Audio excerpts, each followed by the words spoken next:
Hi, it's Joe Morgan with the Tech Leader Spotlight podcast, where we interview tech leaders to learn about their journey and leadership lessons learned along the way.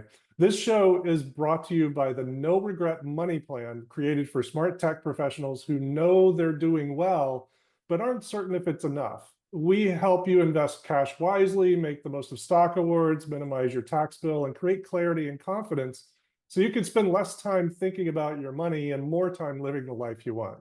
If you'd like more information on that, just look me up on LinkedIn. That's Joe Morgan at Best Financial Life. Okay, today on our podcast, we have Ketul Dusane. Is it right? Dusane? Yep. All right, great. We have Ketul Dusane, who is a software development engineer at AWS.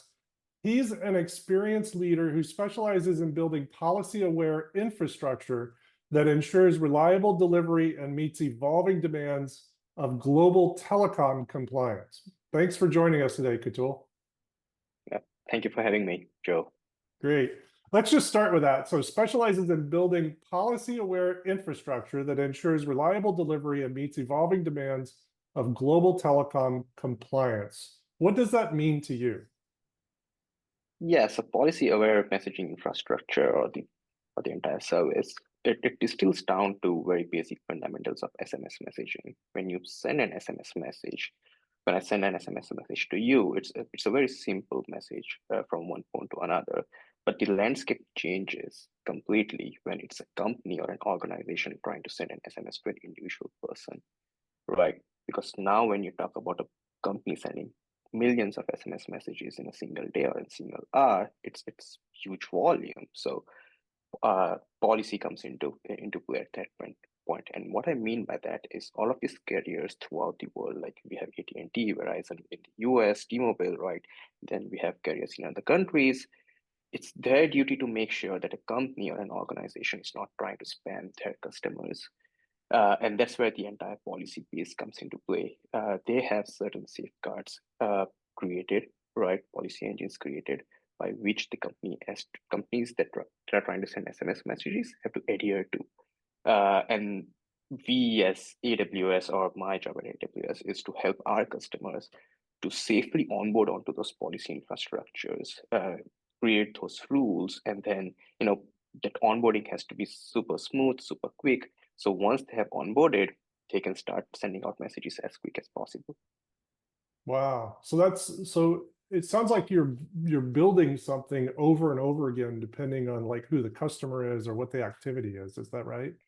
That is correct, and it also changes per country, right? Each Per country has its country. own Ah, regulation. Each country has its own regulations, and then if we have seen sometimes, not within the United States, even within the United States, right?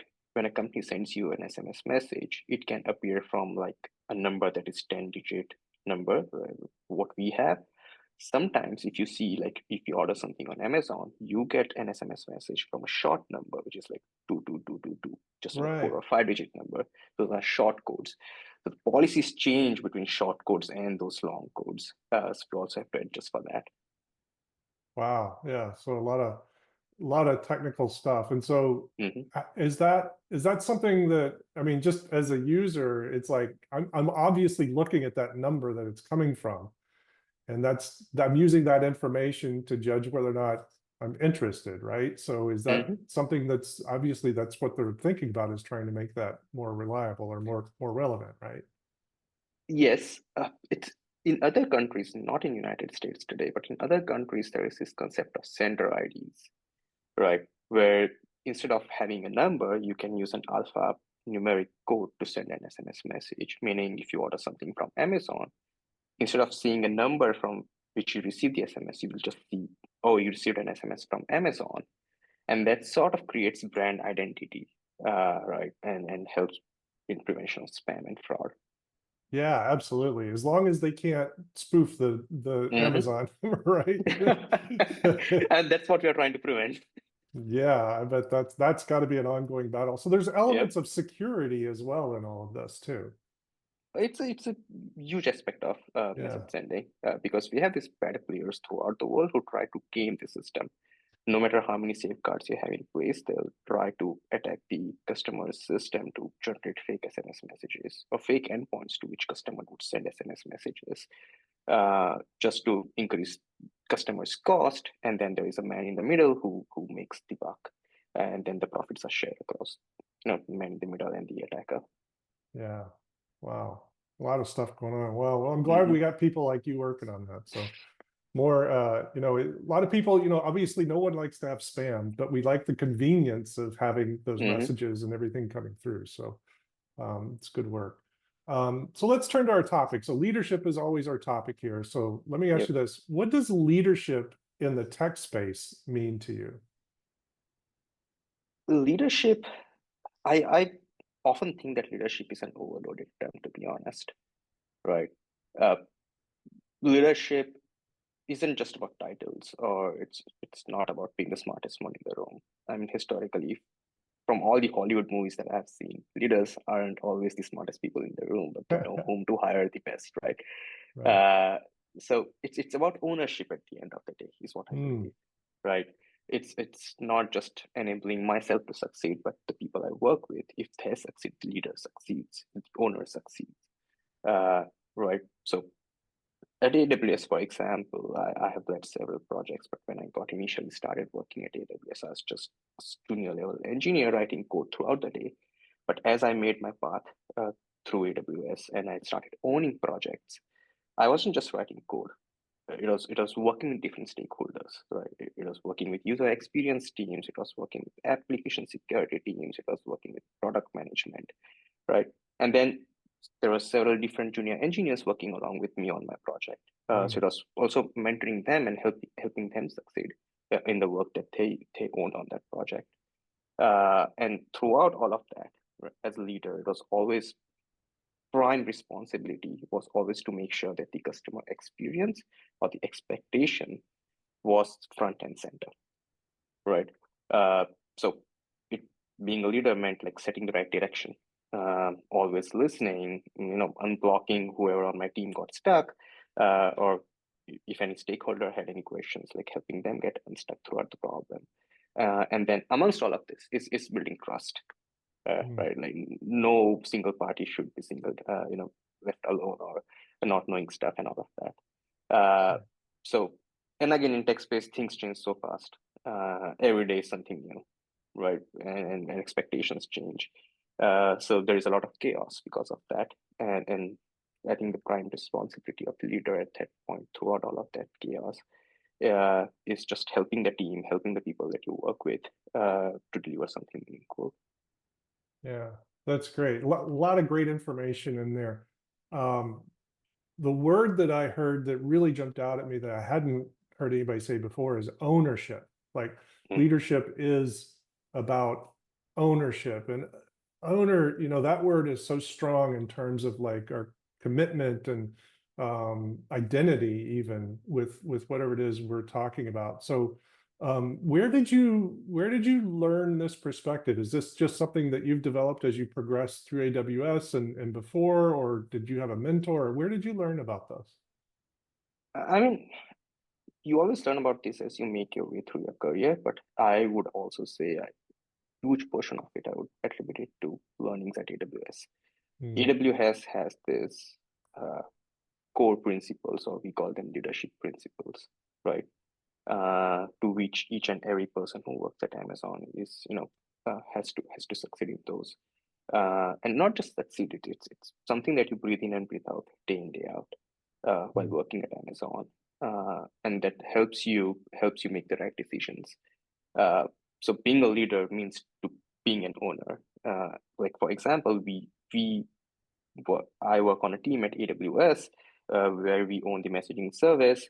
Being an owner means I wake up at 2 in the morning if something goes wrong. I get paged. I don't shy away from that duty because it's not Amazon's service; it's my service, which I own. Right? I might not write the entire service myself. Some other members on my team might write that, but it's still our service, and it's our prime responsibility at that point to own it. yeah, it's your identity, it's your ownership. It's Yep. it's going to reflect on you no matter what Mm-hmm. happens. So yeah, great. Um, Moving on a little bit, so there's a lot of turmoil in the tech world in general, the past, I don't know, probably year to 18 months. A lot of job changings, layoffs, things like Yeah. that. Uh, I'm curious, as somebody who is employed today, and there's a lot of people out there who are employed today in tech who may not be employed in the future, but what can we do as tech workers while we're employed to make us more resilient in the case that layoffs come our way? Because layoffs usually come our way through no fault of our own. They come out of nowhere. Mhm. But what can we be doing while we're working to make ourselves more resilient? Yeah, unfortunately or fortunately, it's an ever-changing landscape now, right? Things are changing at such a pace that I don't think 5 years back we ever even imagined that the landscape would be this different today. Uh, but yeah, like to make sure we succeed no matter what happens, I think two things, right? Invest in skills that compound, and Mm, that sounds very simple to say, but it really works its magic if you do it diligently and you do it with discipline. Uh, right. For me, example that's been distributed systems and messaging infrastructure. mhm, Uh, those fundamentals today, no matter how much AI would advance, sending an SMS message doesn't change, right? yeah, No matter how much AI advances, governments and carriers throughout the world, it's their duty to prevent spam, prevent fraud. So all the policy around it doesn't change. You still have to adhere to it. So for me, it has always been, to uh, to invest in those skills. mhm, And second is to build adaptability. mm, When I started my career, right, I used to work at a company called MathWorks, where I used to work as a software quality engineer. So it was all testing landscape and understanding how to test applications and whatnot. But then I moved to AWS and it was building large scale cloud systems. So entirely different than what I used to do at MathWorks. And mhm, it's a huge leap for me. But I was able to make it because I stayed curious, right? And be don't be afraid to learn new domains, no matter what it is. I think the best outcomes come when you jump into something unknown and you completely own it, mm, right from end to end, and try to learn it end to end. So if layoffs do happen again, it happens to me. The ability to quickly learn, pivot, and demonstrate impact. I think it's what can future-proof ourselves. Uh, mm. the tech landscape will always evolve. It's meant to evolve. It's meant to change. But the people who evolve with it are going to thrive. Yeah, yeah, that's good advice, I think, throughout the career spectrum, Hmm. because I don't think that's going to change at all. So skill set and adaptability. That's Yeah, great. And how long have you been at AWS? I am closing in at 5 years in 2 months 5 years. now. Yeah. Okay, so that goes to my next question. So if you could go back in time 5 years and give yourself some advice, Yeah, what would it be? man. Okay, 5 years back, uh, that was a whole different Ketul back then. Uh, I think if I had to tell something to myself, not to underestimate the power of uh, visibility, I guess. Mm, Visibility, yeah. Uh, do the hard technical work, yes. Keep working hard, but it has to be visible. mm. Share it with someone, show it to someone, showcase yourself, showcase your hard work, right? That's interesting. So I'm just sort of thinking about myself. I don't work in tech, but you know, I can get dragged into, not dragged into.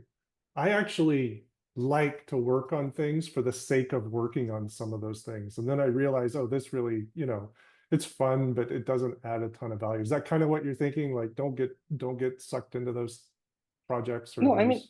no, obviously get sucked into it. I believe the best results come out of some things that you do in private. You get absolutely involved in, get detached from everything else, and then you devote yourself 100% to it. Right. Uh, but once you're past that phase and you have something beautiful out of that work, share it, right? That beautiful work or that outcome is meant to be shared with others. It's meant to be showcased to others. Uh, and I think when you showcase it to others, that sets up that brings in new challenges. because when you showcase it to others, you get you get all sorts of comments on it, right? You get people who praise it, who like the idea, but you also get critics, and that critic is very important, to be honest, right? Because when you are alone working on something, your focus sort of starts narrowing down a bit as you go down the rabbit hole of solving something interesting. But as soon as you have other people judging the work, you start seeing, the breadth of the impact that this project can cause, and that helps. Yeah, that's great. So okay, so so do the work, showcase it, get the feedback, and approach the feedback appropriately as well. That's got to be a big part of it too, right? Yeah, and then there's other thing also, right? Like taking more risks earlier. Hmm. Earlier is the key, I guess. We're taking more risks rather than later in the life cycle of anything. Yeah, Is what I've learned, at least for my in this 5 years at Amazon. yeah, Uh, Assume you're working on a project. You keep it cool, you keep it simple. You don't take more risks, and then later towards the end, you realize, oh no, this might not work. We should have taken this risk earlier. You're much late in the cycle at this point to change anything. And most often yeah, than not, that project is bound to fail. Rather than taking, if you take that risk much earlier in the cycle, you have more variables to play with, you have more time to play with, right? People are more receptive to ideas at that point. yeah. Plus, it helps gain perspective and experience, so it's a win-win. Yeah, that's great.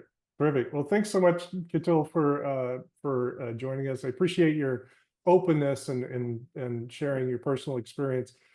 Just as a reminder, this is sponsored by the No Regret Money Plan, where tech leaders gain clarity and control of their finances so they can live out the rest of their life with intention. If you want to know more about us, look me up on LinkedIn, Joe Morgan at Best Financial Life. Thanks, Ketul.